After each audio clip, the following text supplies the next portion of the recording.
¿Te atreverías a defender tu fe cuando un solo error podría derrumbar 2000 años de creencias establecidas?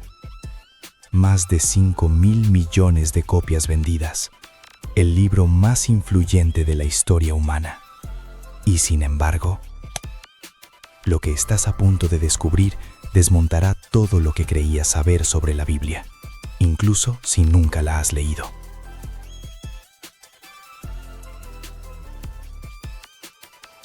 Porque las 7 creencias que vamos a explorar hoy no solo son falsas, es que ni siquiera están escritas ahí. Durante siglos, miles de millones de personas han basado sus vidas en enseñanzas que juran que provienen de la Biblia. Cristianos devotos, ateos convencidos, agnósticos curiosos, todos comparten las mismas suposiciones. Pero aquí está el problema. La mayoría de la gente nunca ha leído la Biblia completa. Solo fragmentos seleccionados, versículos aislados, interpretaciones filtradas por siglos de tradición eclesiástica.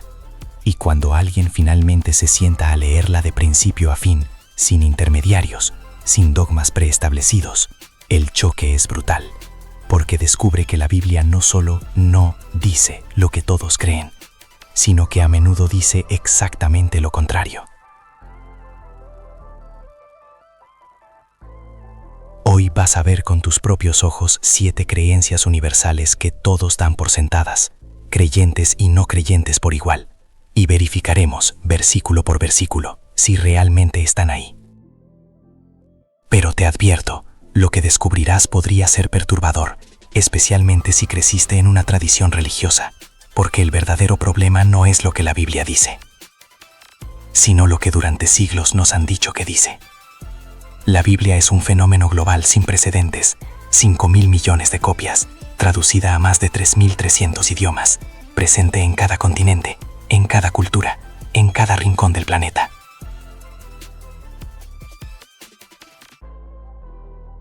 Pero aquí está la paradoja. El libro más leído de la historia es también el más mal interpretado. ¿Por qué? Porque durante casi 1500 años, la gente común no podía leerla. Estaba en latín, controlada por una institución, interpretada por intermediarios. Cuando Martín Lutero la tradujo al alemán en el siglo XVI, desató una revolución. No porque cambiara el texto, sino porque la gente finalmente podía verificar por sí misma qué decía realmente. Y lo que encontraron los escandalizó. Doctrina tras doctrina que habían dado por absolutas, simplemente no estaban escritas ahí. Hoy, en pleno siglo XXI, con acceso instantáneo a traducciones directas del hebreo y el griego, ese problema persiste. ¿Por qué? Porque seguimos repitiendo lo que nos dijeron, porque asumimos que todo el mundo sabe lo que la Biblia enseña, pero todo el mundo está equivocado. Y no hablo de interpretaciones discutibles, no hablo de simbolismos debatibles, hablo de cosas que literalmente no están escritas. Punto. ¿Cosas que cualquiera puede verificar con solo abrir el libro y leer? Así que aquí está mi promesa. Cada afirmación que haré hoy está respaldada por citas específicas, capítulo y versículo. No te pido que me creas a mí, te pido que le creas a lo que realmente dice el texto. Empecemos con la creencia más ridiculizada por los no creyentes, que la Biblia enseña que la Tierra tiene solo 6.000 años de antigüedad y fue creada en 144 horas. Esta creencia ha sido el blanco favorito de ateos y científicos durante décadas, y con razón, porque contradice absolutamente todo lo que sabemos sobre geología, astronomía y biología. Pero aquí está el detalle demoledor. La Biblia nunca enseña eso. La palabra hebrea para día en el Génesis es yom, y yom no siempre significa 24 horas, puede significar un periodo de tiempo indeterminado. Cuando la Biblia dice «en los días de Noé», obviamente se refiere a una época completa, no a un día literal. Cuando habla del día del juicio final, no se refiere a 24 horas, porque juzgar a toda la humanidad requiere, tiempo. Pero hay algo más revelador. Cada uno de los 6 primeros días de la creación termina con la frase «y fue la tarde y la mañana». Día 1, tarde y mañana. Día 2, tarde y mañana. Día 3, tarde y mañana. Pero cuando llegas al séptimo día, esa frase desaparece. No hay cierre, no hay tarde y mañana.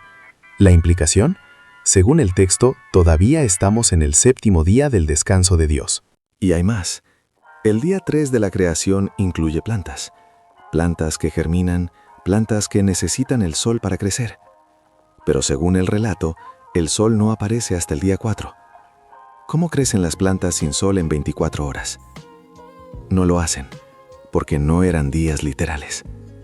El apóstol Pedro lo dice explícitamente en su segunda carta, capítulo 3, versículo 8. Para el Señor, un día es como 1000 años. Los judíos que escribieron estos textos nunca los entendieron como cronología literal. Siempre los vieron como etapas simbólicas de tiempo indeterminado.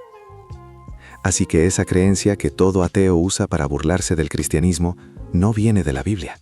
Viene de interpretaciones literalistas modernas que ignoran el idioma original y el contexto cultural. Pero si crees que esto es sorprendente, espera a lo que viene. Mito número 6. La Biblia es un libro represivo que condena las relaciones íntimas y ve el sexo como algo sucio. Esta creencia está tan arraigada que incluso personas no religiosas la dan por hecha. Pero la Biblia contiene un libro completo de poesía erótica explícita. Se llama Cantar de los Cantares y está justo en el centro del canon bíblico.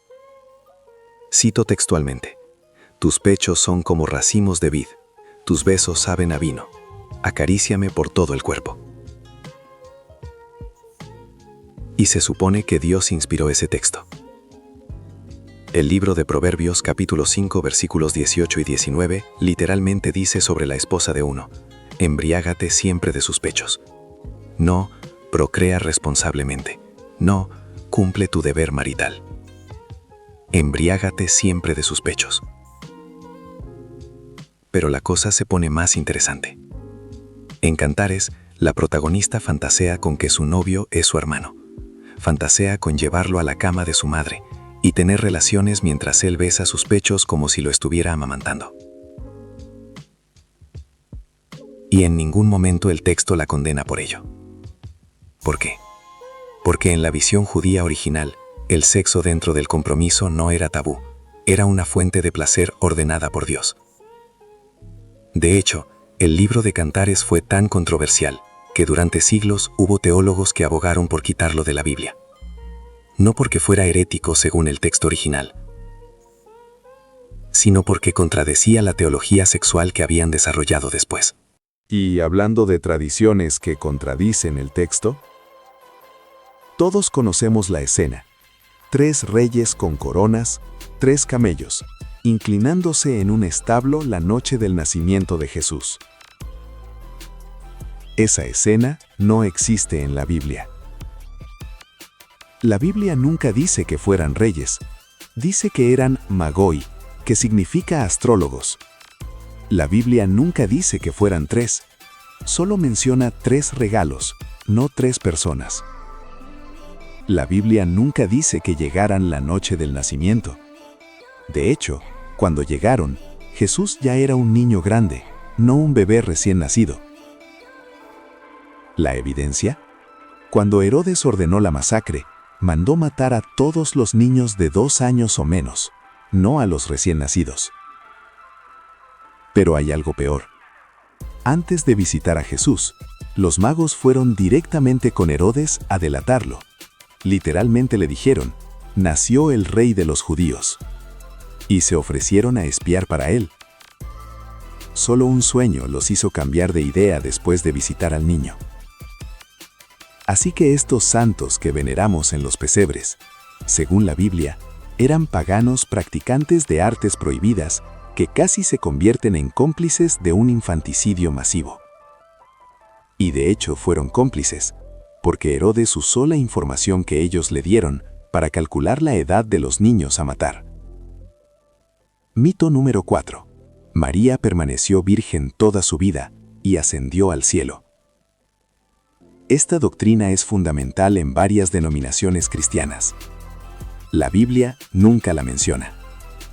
Mateo capítulo 1, versículo 25, dice explícitamente que José, no la conoció hasta que dio a luz a su hijo. La palabra clave es hasta. Implica que después sí hubo relaciones. La Biblia menciona repetidamente a los hermanos de Jesús, Santiago, José, Simón y Judas, y sus hermanas. En la cruz, Jesús le encarga a María a Juan diciendo, «He aquí tu madre». ¿Por qué? Porque sus hermanos carnales aún no creían en él, según explica el mismo Evangelio de Juan en el capítulo 7. La virginidad perpetua, la ascensión al cielo, las oraciones a María, todo eso se desarrolló siglos después. No está en el texto original. La imagen que todos tenemos, Jesús, el carpintero humilde, viviendo en la miseria con su familia, sufriendo penurias económicas. Es una imagen hermosa, conmovedora, inspiradora y completamente falsa. José era tectón, constructor carpintero. En la Galilea del siglo I, ese era un oficio bien pagado. Jesús tenía una túnica sin costura, tejida de una sola pieza, tan valiosa que los soldados la sortearon, en vez de romperla. Jesús tenía una casa propia en Cafarnaúm, una zona residencial. Financiaba a un grupo de al menos 80 personas, los 12 apóstoles, más todas las mujeres que lo seguían. Pagaba impuestos, que solo se cobraban a profesionales. Jesús hablaba 3 idiomas: hebreo formal, el idioma de la clase alta judía; arameo, para predicar a las clases bajas; y latín, conversó con Poncio Pilato. Sus enemigos lo llamaban rabí, que significa maestro, un título que requería años de estudio. En una época donde leer y escribir era un lujo enorme, Jesús leía y citaba las Escrituras regularmente en las sinagogas. Jesús nació en un pesebre, sí, pero por falta de habitación, debido al censo, no por pobreza. Para su época Jesús era clase media alta, educado, profesional, económicamente estable. Pero si estos mitos te han sorprendido, prepárate, porque los 2 últimos van a demoler creencias aún más fundamentales. Hemos desmontado 5 creencias universales, y cada una de ellas estaba ausente del texto original. Pero lo que viene ahora es diferente, porque los 2 últimos mitos no son solo detalles periféricos, no son solo tradiciones agregadas, son pilares doctrinales que definen denominaciones enteras. Y cuando verifiques por ti mismo que no están en la Biblia, es posible que tu visión completa de este libro cambie para siempre. Empecemos con el lugar más temido en toda la teología occidental. Todos conocemos la imagen: un sótano subterráneo, llamas eternas, almas conscientes gritando en agonía, demonios con tridentes, el diablo presidiendo todo desde su trono de fuego. Ese lugar no existe en la Biblia. Lo que acabas de escuchar puede ser lo más perturbador de este video para muchos creyentes. Pero es verificable. La palabra infierno traduce 2 términos, Sheol en hebreo y Hades en griego, y ambos significan simplemente la tumba, el lugar de los muertos. Eclesiastés, capítulo 9, versículos 5 al 10. Los muertos nada saben. No están siendo torturados, no están conscientes, están muertos. Cuando la Biblia habla de fuego, lo hace como símbolo de destrucción total, no de tortura eterna. Malaquías capítulo 4, versículos 1 al 3, dice que los malvados serán ceniza bajo las plantas de vuestros pies. Ceniza, no almas eternas quemándose. En la antigua Israel, la basura se quemaba para ser destruida y evitar contaminación. El fuego era símbolo de aniquilación, no de tortura perpetua. Apocalipsis capítulo 20, versículo 14. Y la muerte y el Hades fueron arrojados al lago de fuego. Esta es la muerte segunda. ¿Captaste eso? El infierno es arrojado al lago de fuego. ¿Cómo puede el infierno ser arrojado dentro del infierno? porque el lago de fuego es un símbolo de destrucción final, la muerte después de la muerte, el olvido completo. No es un lugar literal de tortura eterna. El infierno de Dante, con sus 9 círculos y torturas específicas, viene de la Divina Comedia, escrita en 1320. 1300 años después del Nuevo Testamento. Esa imagen de un sótano infernal que ha aterrorizado a generaciones es literatura medieval, no es teología bíblica. Pero hay un último mito, y este es el más explosivo de todos. Durante 2000 años, millones de personas han adorado, rezado y construido iglesias basándose en una creencia específica. Una creencia tan fundamental que define el cristianismo mismo. Y esa creencia no está en la Biblia. La Biblia nunca dice eso. La creencia número 1 que todo el mundo asume que la Biblia enseña. Jesús es Dios, el Dios Todopoderoso, el Creador del universo encarnado. La Biblia nunca dice eso. Sé lo que estás pensando, pero ¿hay versículos que lo llaman Dios? Sí, los hay, un par. En esos versículos, la palabra usada es Theos en griego o Elohim en hebreo, sin artículo definido, como título de autoridad, no de identidad. Ese mismo título se aplica a Moisés en Éxodo capítulo 7, versículo 1, a los ángeles en el Salmo 8, versículo 5, al diablo en 2 de Corintios capítulo 4, versículo 4, incluso a jueces humanos en el Salmo 82, versículo 6. El propio Jesús explicó esto. En Juan capítulo 10, versículos 34 y 35, cuando lo acusaron de llamarse Dios, él respondió citando el Salmo 82. ¿No está escrito en vuestra ley, yo dije, dioses sois? Su argumento fue, si la Escritura llama dioses a personas comunes, ¿por qué se escandalizan de que yo me llame hijo de Dios? Juan capítulo 17, versículo 3. Jesús orando. Esta es la vida eterna, que te conozcan a ti, el único Dios verdadero, y a Jesucristo, a quien has enviado. Jesús distingue claramente entre Él y el único Dios verdadero. Juan capítulo 14, versículo 28. Jesús dice, el Padre es mayor que yo. El Padre es mayor que yo. Un hombre rico se acerca a Jesús, se arrodilla y le dice, Maestro bueno, ¿qué debo hacer para heredar la vida eterna? Jesús responde, ¿por qué me llamas bueno? Nadie es bueno sino solo uno, Dios. Si Jesús fuera Dios, esa respuesta no tendría sentido. La Biblia está llena de escenas donde Jesús se arrodilla y ora a Dios. ¿Cómo puede Dios arrodillarse y orarse a sí mismo? Si buscas en todo el Nuevo Testamento, no encontrarás ni una sola oración dirigida a Jesús por sus discípulos, ni una sola vez que construyan altares para Él, ni una sola expresión como nuestro Dios Jesús, ni un solo ritual de adoración a Él mientras vivía. El cristianismo primitivo no era una nueva religión, era una secta judía y era estrictamente monoteísta. Adoraban al Padre, el Dios de Abraham, Isaac y Jacob. Con el paso de los siglos, la figura de Jesús se fue endiosando, igual que pasó con Buda, igual que ha pasado con otros líderes religiosos a lo largo de la historia. La doctrina de la Trinidad, la idea de que Jesús es literalmente Dios Todopoderoso, se desarrolló en concilios eclesiásticos siglos después. No está en el texto original. Y ahí lo tienes. 7 creencias universales, 7 pilares que millones dan por sentados. Y ninguna de ellas está en la Biblia. No te estoy diciendo qué creer. No te estoy diciendo que abandones tu fe o que la abraces. Solo te estoy mostrando que lo que todo el mundo sabe sobre la Biblia no está en la Biblia. Estas doctrinas se desarrollaron con el tiempo, a través de tradiciones, sincretismo con otras religiones, decisiones de concilios eclesiásticos. Y está bien creerlas si decides hacerlo. Pero no asumas que vienen del texto original, porque no es así.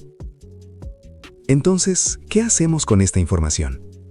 Si eres creyente, puedes elegir seguir tus tradiciones sabiendo que son tradiciones, no mandatos bíblicos.